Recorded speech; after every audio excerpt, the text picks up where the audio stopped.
राष्ट्रीय शिक्षा नीति 2020 का अध्ययन कर राज्य सरकार को रिपोर्ट सौंपने के लिए वरिष्ठ वैज्ञानिक डॉक्टर रघुनाथ माशेलकर की अध्यक्षता में गठित टास्क फोर्स की सिफारिशों और सुझावों को लागू करने के लिए राज्य सरकार जल्द से जल्द कार्रवाई करेगी।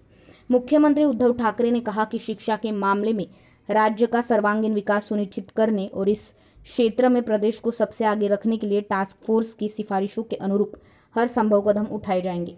टास्क फोर्स द्वारा तैयार की गई रिपोर्ट की जानकारी आज मुख्यमंत्री के वर्षा आवास पर दी गई। समिति सदस्यों की ओर से मुख्यमंत्री को रिपोर्ट की एक प्रति सौंपी गई।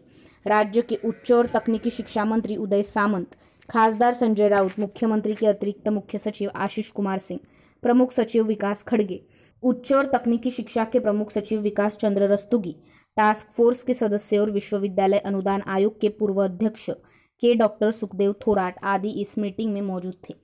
राष्ट्रीय शिक्षा नीति 2020 के संबंध में टास्क फोर्स द्वारा किए गए कार्यों और राज्य सरकार की गई विभिन्न सिफारिशों के संबंध में डॉक्टर माशेलकर ने इस बात की जानकारी दी। मंत्री ने कहा कि सिफारिशों के अनुसार कैबिनेट में तत्काल कार्रवाई की जाएगी।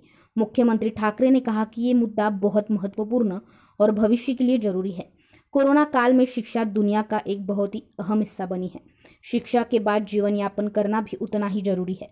बदलते समय में डिजिटल शिक्षा महत्वपूर्ण है, लेकिन इसके लिए आवश्यक बुनियादी ढांचे के निर्माण की भी आवश्यकता है। कोरोना ने हमें बहुत कुछ सिखाया, जैसे वर्क फ्रॉम होम, शुरू हुई ऑनलाइन पढ़ाई, मुंबई नगर निगम में वर्चुअल शिक्षा टैब के माध्यम से पाठ्य पुस्तक की उपलब्धता जैसी गतिविधियां लागू की गई। बच्चों को एनिमेशन या ड्राइंग के जरिए पढ़ाया जाए तो ये तुरंत समझ में आ जाता है। इसलिए जरूरी है कि भविष्य में ऐसी नवोन्मेषी अवधारणाओं पर ध्यान दिया जाए।